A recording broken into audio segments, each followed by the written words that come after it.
Bem, meus queridos irmãos e amigos desse canal, da web do Pastor Edivaldo, Escola Bíblica Dominical na web, é mais uma imensa alegria poder estar aqui nesse dia, compartilhar com vocês, professores da Escola Bíblica Dominical, esse assunto, essa aula, essa pré-aula, para ajudar como subsídio para você ministrar a sua aula.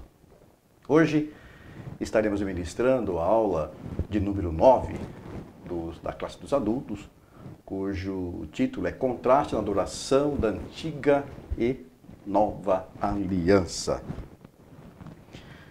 Ratificando que o estudo do trimestre dessas lições para a classe dos adultos é para que nós venhamos conhecer a carta escrita aos cristãos judeus e cujo objetivo do escritor para esses cristãos judeus era encorajá-los e assegurar-lhes que a fé que eles tinham em Jesus Cristo era genuína e legítima.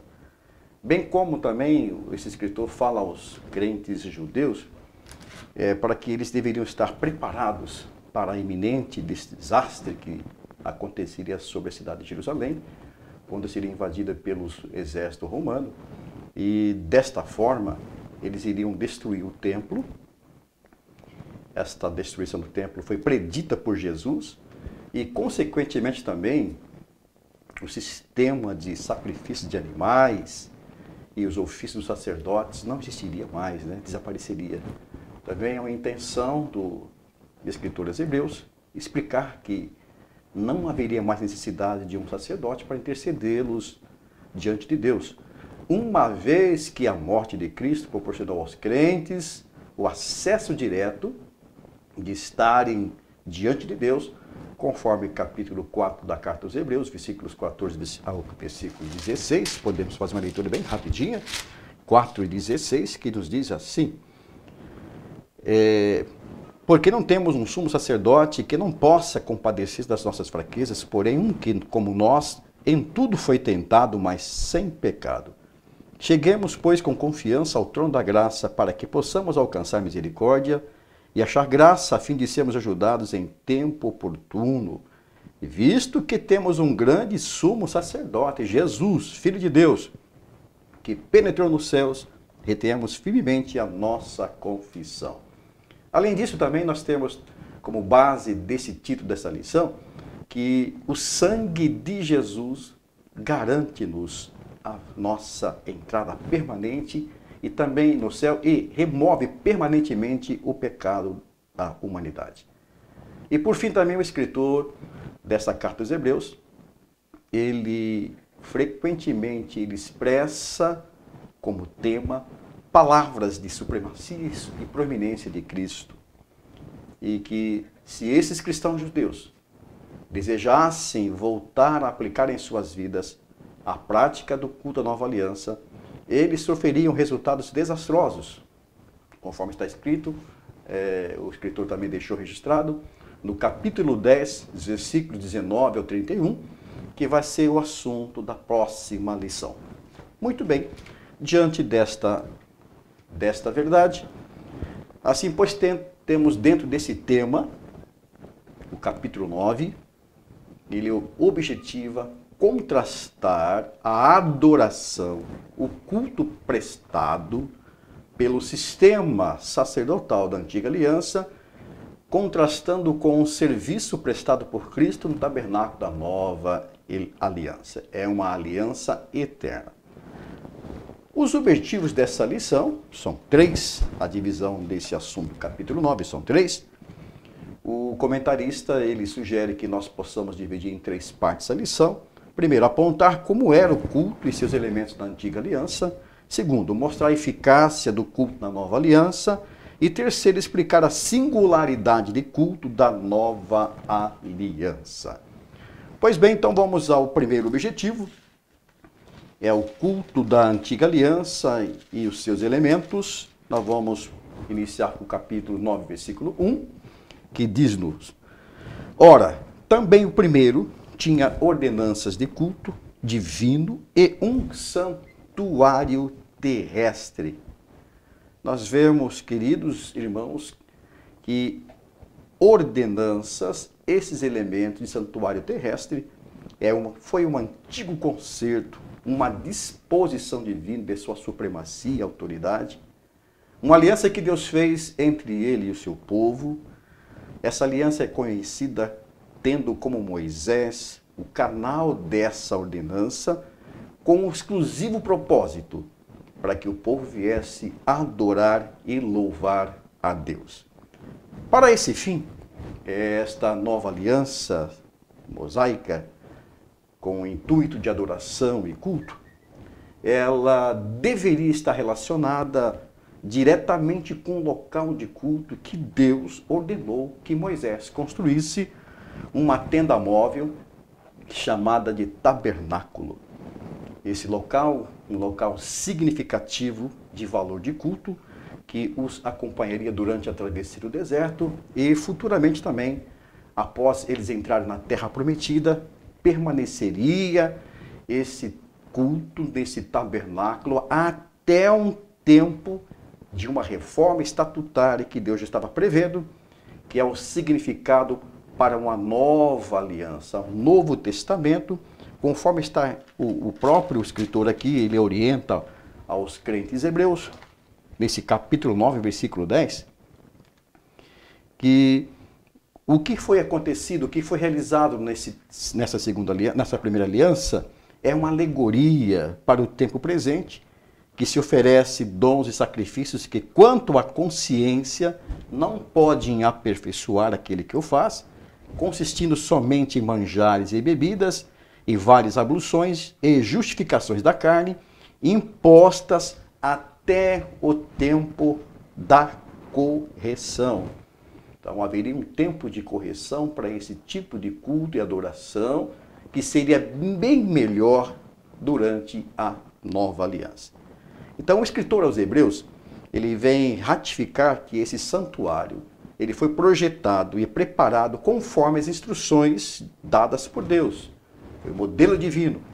Ele era dividido em 2 compartimentos, como nós podemos observar, cujos valores significativos de seus utensílios, versículos 2 a 6, que faz parte da leitura bíblica em classe desta lição. O versículo 2 diz que porque um tabernáculo estava preparado, o primeiro em que havia candeeiro e a mesa e os pães da proposição ao que se chama santuário. Mas depois vem, do segundo véu, estava o tabernáculo que se chama Santo dos Santos. Muito bem, esses 2 compartimentos, eles representam e simbolizam uma realidade espiritual do povo na dimensão terrestre, que eles necessitavam de purificar a consciência das obras mortas e servir ao Deus vivo, que é o objetivo que a nova aliança vai conquistar para o povo. Purificar a consciência das obras mortas e servir ao Deus vivo, está no capítulo 9, versículo 14 dessa lição. Então é importante nós destacar que Deus, ele ordena a disposição dessas figuras e seus significados que dão sentido sagrado ao culto e adoração na antiga aliança, de que o pecador que desejava aproximar-se de Deus, o Santo de Israel, e, na verdade, para esse povo ser chamado de povo de Deus, eles deveriam ser representados pelo serviço diário de sacerdotes e representado também todo o povo através de um sumo sacerdote. Os sacerdotes prestavam um culto diário, eles entravam diariamente naquele lugar chamado santo. Mas o sumo sacerdote, representando todo o povo, ele entrava uma vez por ano. Esse sumo sacerdote, como sacerdote, na verdade, o sumo sacerdote, ele entrava, percorria e passava por todo o processo do caminho de liturgia, de culto, no âmbito desse tabernáculo, que mais tarde chamou-se de templo, onde todo o processo ele não poderia ser realizado sem o sacrifício e derramamento de sangue de animais, respectivos animais, eram sacrificados, e o sangue desses animais, ele era necessário conforme versículos 21, versículos 22 do capítulo 9, e semelhantemente, não, vamos ao versículo 20, dizendo, este é o sangue do testamento que Deus vos tem mandado. E semelhantemente aspergiu com sangue o tabernáculo e todos os vasos do ministério, e quase todas as coisas segundo a lei se purificam com sangue, e sem derramamento de sangue não há remissão de pecados. Muito bem. O tabernáculo, como vemos aqui, ele deveria e precisava ser santificado, borrifando-se sangue, porque nada era considerado purificado sem a marca do sangue derramado. Vemos aqui o valor do sangue. Vemos o valor também do sangue de um cordeiro, que tão somente ele cobria pecados. Ele não removia o pecado do pecador que queria se aproximar, tratar-se com Deus pelos seus pecados, pelas suas ofensas. Ele deveria se aproximar do templo, ser ministrado através do sacerdote e, por fim, todo o povo pelo sumo sacerdote.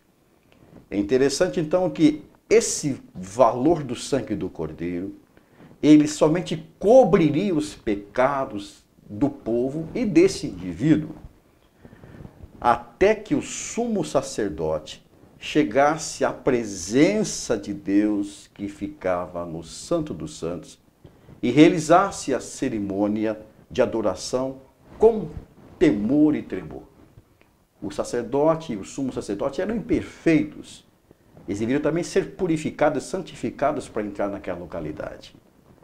Nós entendemos assim que já, mesmo na antiga aliança, para sermos chamados povo de Deus, e aquele povo deveria ter a necessidade de passar pelo processo, santo processo, que habilita de fato estar à presença de Deus por meio de culto e adoração.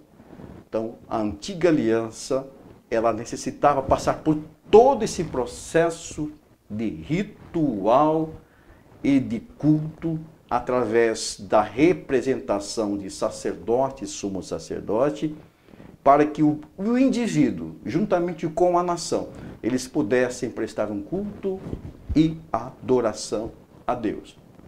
Vemos, portanto, que na antiga aliança são ordenanças de Deus para conscientizar o povo que o culto ele é santo. O local de culto é santo. A liturgia de culto é santa. E os seus oficiais, antes de iniciar esse serviço de culto, desde a preparação, de purificação, as vestimentas, representava que o serviço é santo. E por fim, o caminho percorrido, desde o átrio até chegar ao Santo dos Santos, é santo. Representando esse caminho através dos utensílios, conforme o comentarista ele nos chama a atenção no tópico 1, o subtópico 1, o culto e seus utensílios, demonstrando aqui o escritor dos Hebreus que ele tinha um profundo conhecimento sobre o tabernáculo, quando ele fala dos utensílios existentes dentro desses dois compartimentos, do local santo e do Santo dos Santos. Era um percurso a ser realizado até chegar diante da presença de Deus, representado aqui primeiro pelo candelabro. O candelabro é uma peça batida de ouro, não vamos entrar em detalhes, com 7 lâmpadas. O objetivo é iluminar. Representa o testemunho do povo de Deus que está sendo iluminado, foi iluminado, a caminho para se chegar à presença de Deus. Chegarmos à presença de Deus, nós devemos ser primeiramente iluminados pela luz de Deus. Então essa representação do candelabro que estava dentro do local santo descrevia. Depois vem a mesa e os pães da preposição.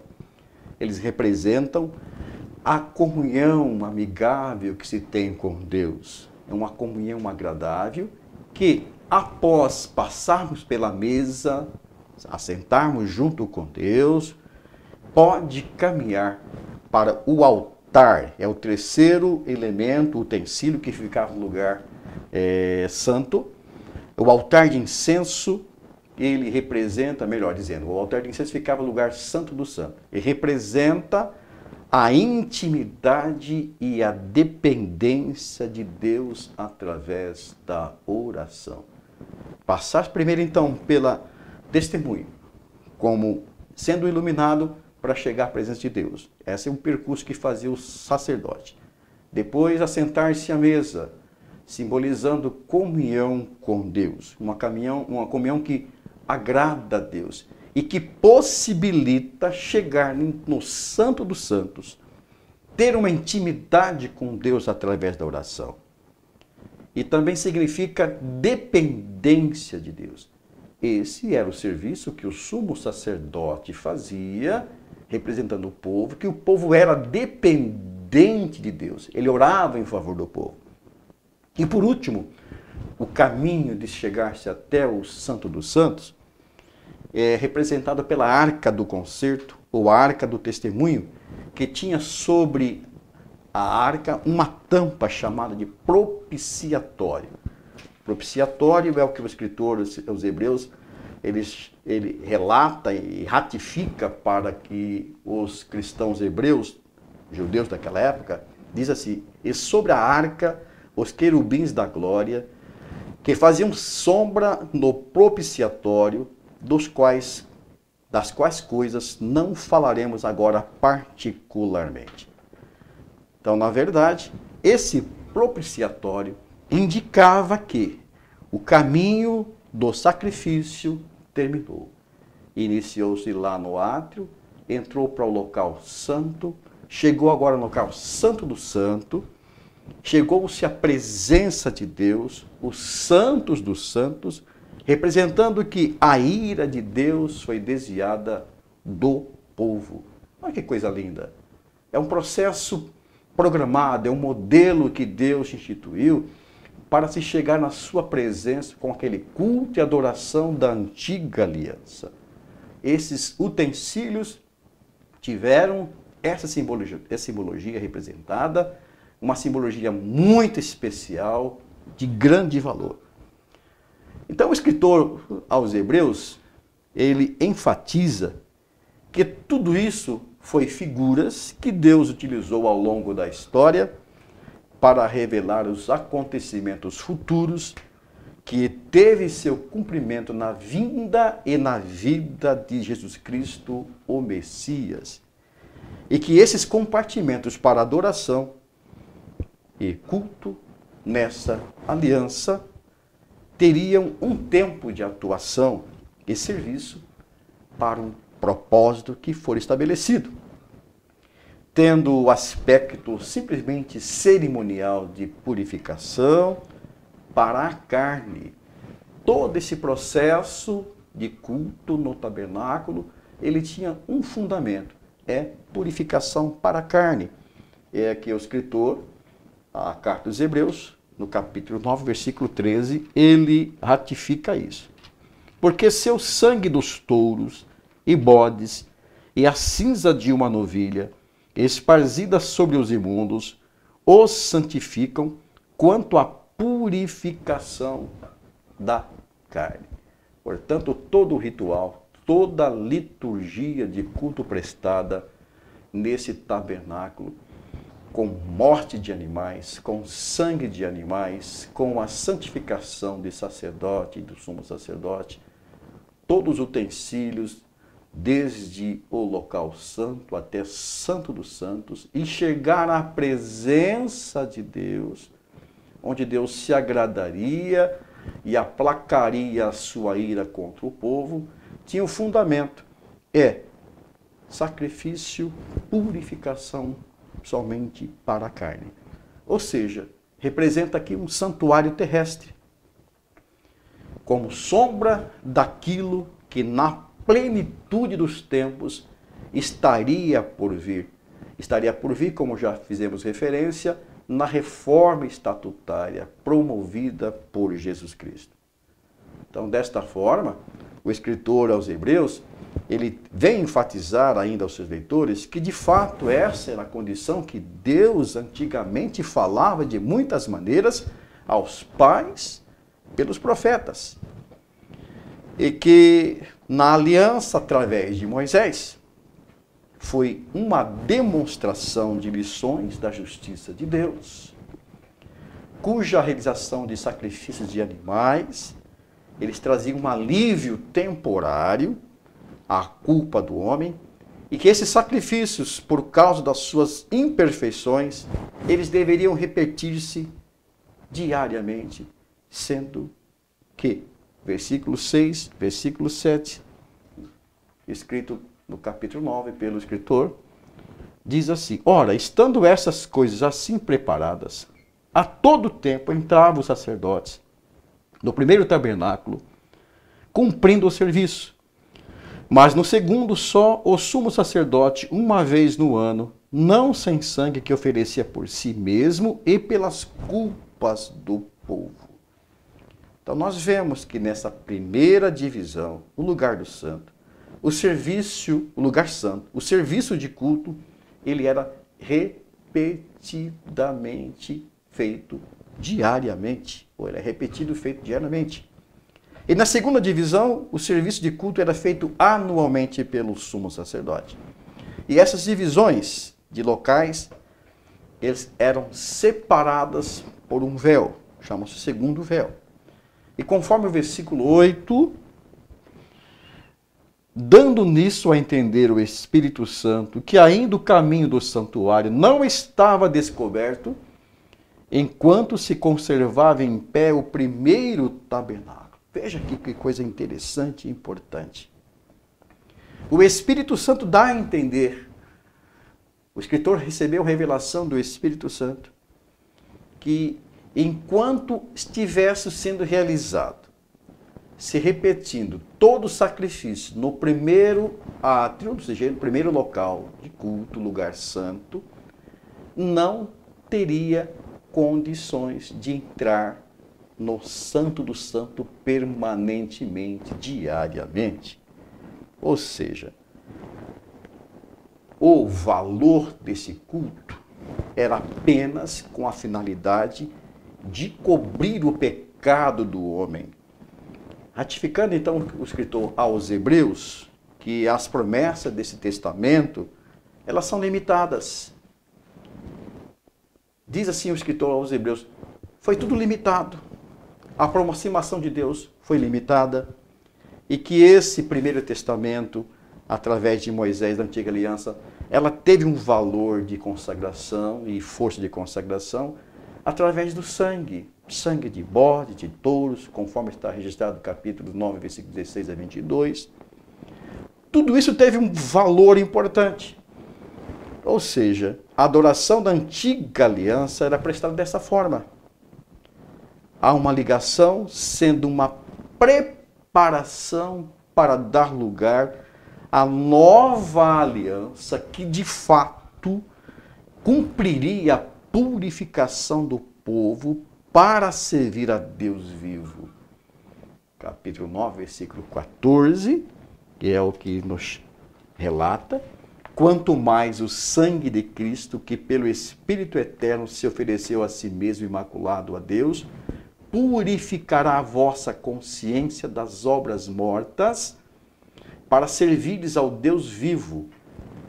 Em contrapartida, o versículo 13 diz que o culto da Antiga Aliança, já fizemos essa leitura, porque se o sangue dos touros e de bodes e a cinza da novilha, espazida sobre os imundos, os santifica quanto à purificação da carne.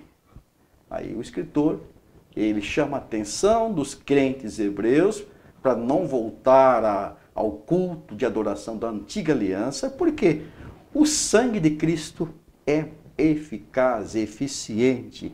Ele é pelo Espírito Eterno. Foi oferecido por si mesmo, imaculado.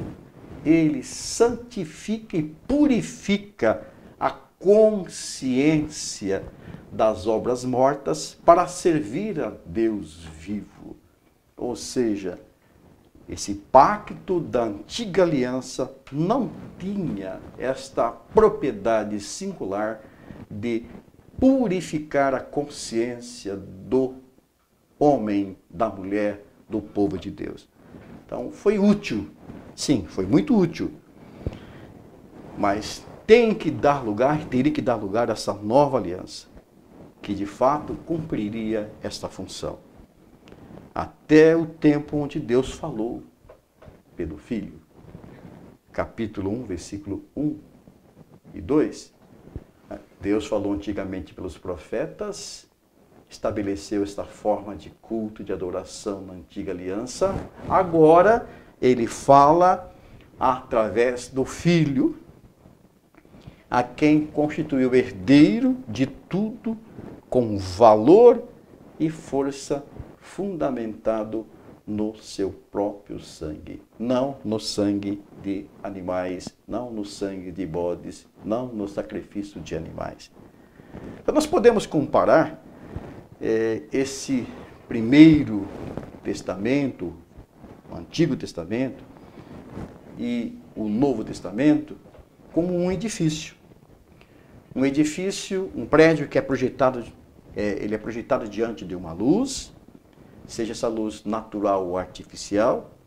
O que se vê primeiro dessa projeção, desse edifício, é a sua sombra, é a forma dele em forma de sombra. A sombra não tem as mesmas propriedades físicas do edifício. É só uma representação. A sombra é a projeção daquilo que é real.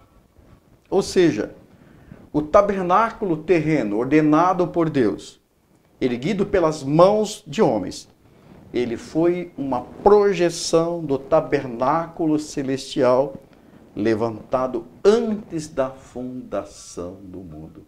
Olha que maravilha! Deus ordenou para que a sua justiça fosse conhecida, ordenou para que levantasse o primeiro tabernáculo, ou seja, a primeira aliança, para que a sua justiça fosse conhecida e que o homem estivesse vendo primeiro sua intenção de melhorar, não somente purificar a sua carne, mas purificar a consciência, a alma, lavar a alma, salvar o espírito para servi-lo de forma digna, correta, perfeita, santa, justa. Muito bem, terminamos então aqui a forma como era realizado o culto e seus elementos da antiga aliança. Nós temos diante de nós também, nesta lição, os objetivos do tópico 1 e 2. O tópico 1, ele vai mostrar a eficácia e singularidade desse novo culto, desse culto, contrastando com o culto da antiga aliança. Nós podemos até parafrasear esses tópicos que são baseados a partir do versículo 11. Mas vindo Cristo, o sumo sacerdote dos bens futuros, por um maior e mais perfeito tabernáculo, não feito por mãos, isto é, não desta criação. Parece que nós vemos o escritor, os Hebreus, falando com os crentes judeus, concitando a eles para que eles, aqueles que eram incrédulos quanto à superioridade de Cristo, ele chama a atenção deles. Ele é o sumo sacerdote de bens futuros, por um maior e mais perfeito tabernáculo. Ele chama atenção para esses crentes incrédulos hebreus, para o contraste de adoração que estava sendo realizado, foi realizado nessa antiga aliança, para o da nova aliança.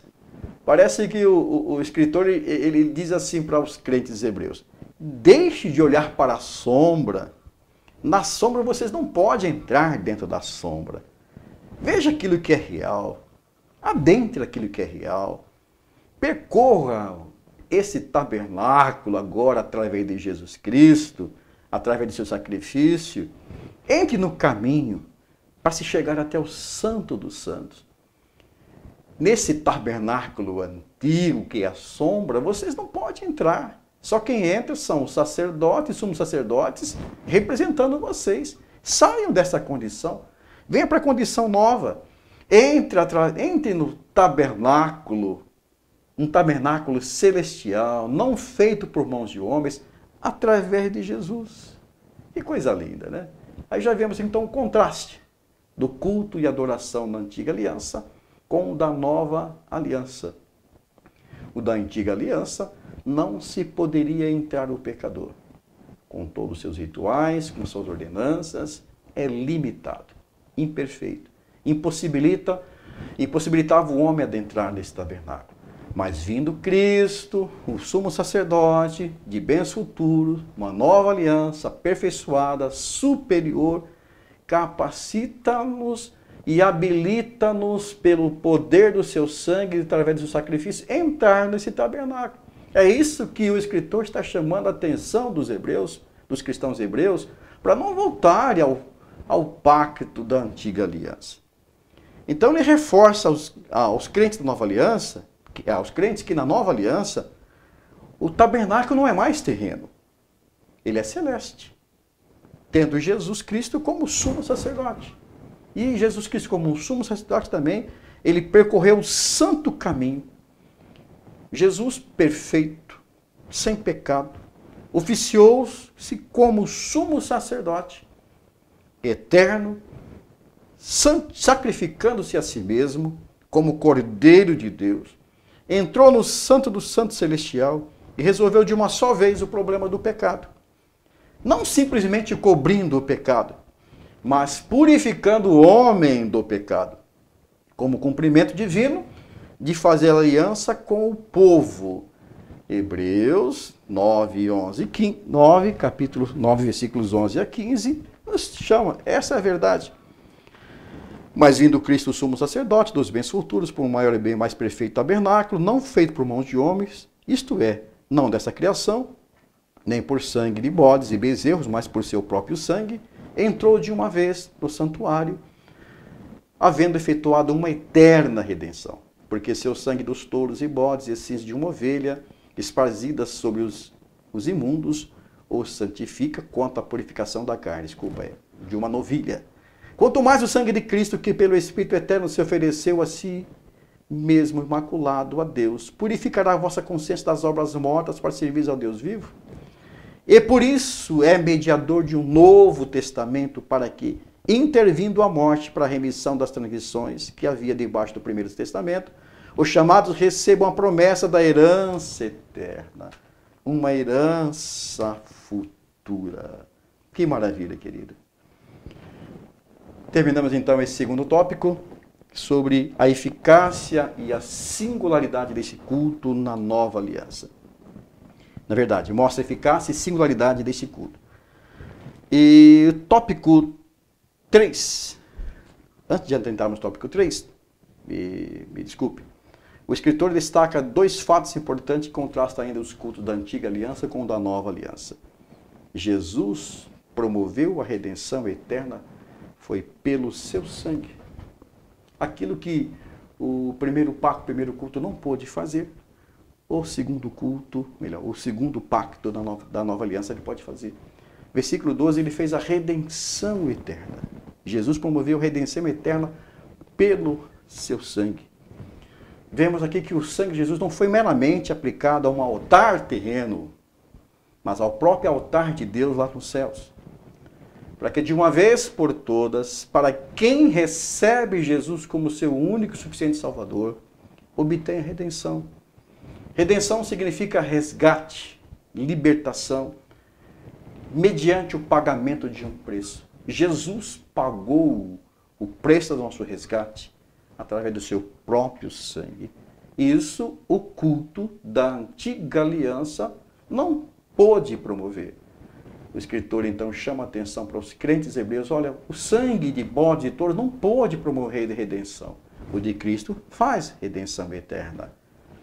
E ainda dentro deste tópico 2, Jesus também promoveu, foi a remissão de pecados. É o texto áureo desta lição, versículo 22. E quase todas as coisas, segundo a lei, se purificam com sangue, e sem derramamento de sangue não há remissão. Remissão significa uma libertação de um cativeiro ou prisão, uma demissão. Está demitido, está liberto, sai desse cativeiro. Remissão significa também perdão ou mandar embora com a autoridade de cancelar todo julgamento, punição que foi designada, uma punição que foi melhor predita e também obrigação. Ele desfez a obrigação da dívida. Isso é remir, é retirar toda a culpa. O culto e a adoração da nova aliança, através do sangue de Jesus, está alertando aqui o escritor aos crentes hebreus e para nós. Ele nos remiu. Ele faz a remissão dos nossos antigos pecados. Está aqui então a singularidade e a beleza do culto da nova aliança, promovido por Jesus. O tópico 3 desta lição fala-nos sobre a singularidade do culto na nova aliança. Também, para nós fazermos uma pontuação, tópico 3 fala sobre o santuário celeste. O tabernáculo terrestre era um tipo de santuário celeste, onde Cristo oficia como sumo sacerdote. O subtópico 2 desse 3 é um sacrifício superior e uma promessa gloriosa. Então já vimos esse contraste, mas vamos ver então essa singularidade do culto nova aliança. Nós olhando para o santuário terreno, ele teve um significativo valor. Esta é a orientação e a atenção que o escritor chama aos crentes hebreus. Mas ao olharmos então para o santuário celeste, há um significativo contraste para o melhor. No terrestre, sacrifício. No terrestre, o sacrifício era contínuo, imperfeito, por conta dos homens imperfeitos. E também seus sacrifícios eram imperfeitos. Os sacrificadores também eram imperfeitos. Os sacerdotes, os sumos sacerdotes eram imperfeitos. Mas no celestial, no celeste, o sacrifício de Cristo foi conclusivo, perfeito, tendo o Cordeiro de Deus que se deu em nosso lugar. Jesus é o sumo sacerdote de bens futuros, é o que está sendo ratificado pelo escritor. Mas vamos lembrar que Paulo também ele falou que esses bens futuros são riquezas do Evangelho promovido pela essa nova aliança. Riquezas singulares do Evangelho que são promovidas. Estamos em Cristo Jesus.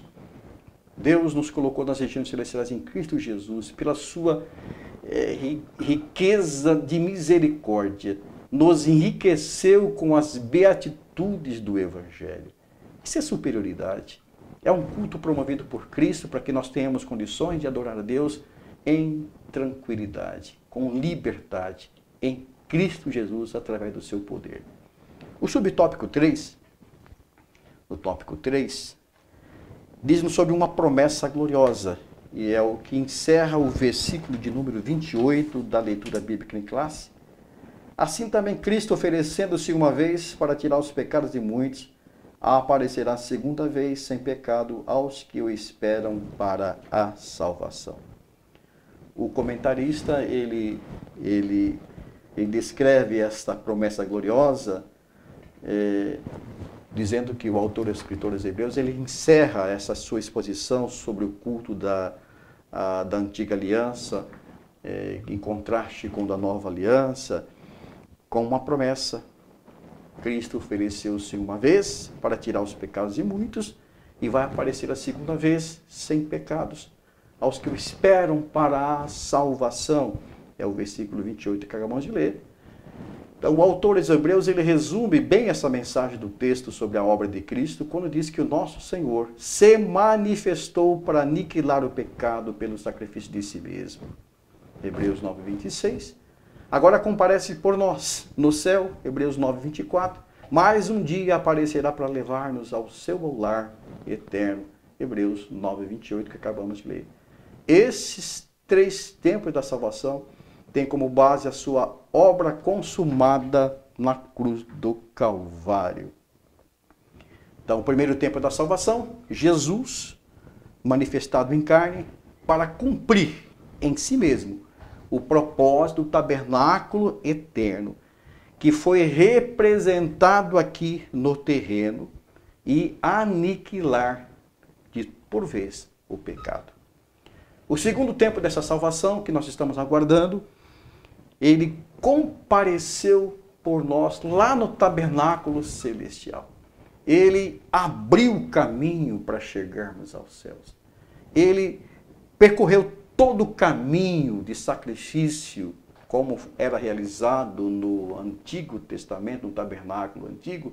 Ele percorreu todo esse caminho, simbolizado pelos utensílios. Chegou-se à presença de Deus em forma humana, um corpo glorificado, estar lá na frente, aguardando que é o terceiro processo, terceiro tempo dessa salvação, para levar-nos juntamente nesse tabernáculo eterno.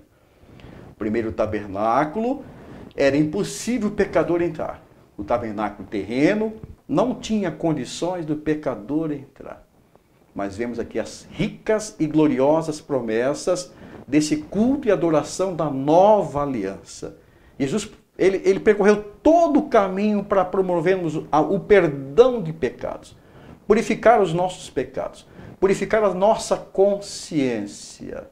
Veio, realizou a sua obra, seu sacrifício, está agora no céu representando-nos, mas vai levar-nos, dando-nos condições de entrar nesse tabernáculo eterno, o qual no primeiro tabernáculo nós não tínhamos condições de entrar.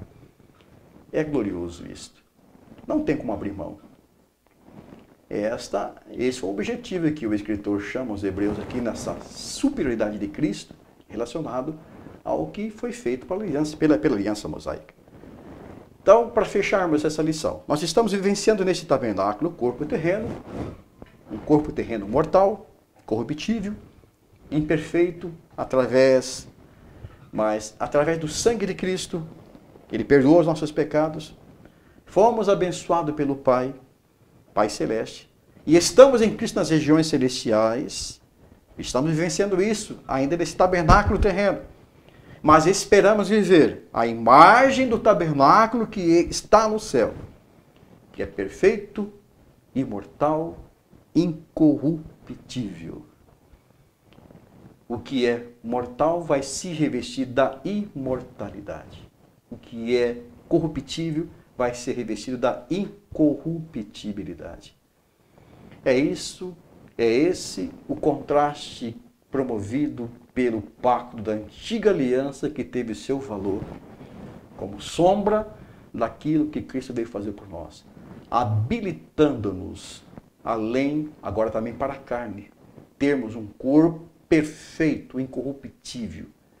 O primeiro pacto era para purificar a carne, tão somente. Mas Jesus Cristo veio, realizou purificação para a carne, purificação para a mente e nos habilita a termos um corpo perfeito, incorruptível e uma mente santa para todo sempre.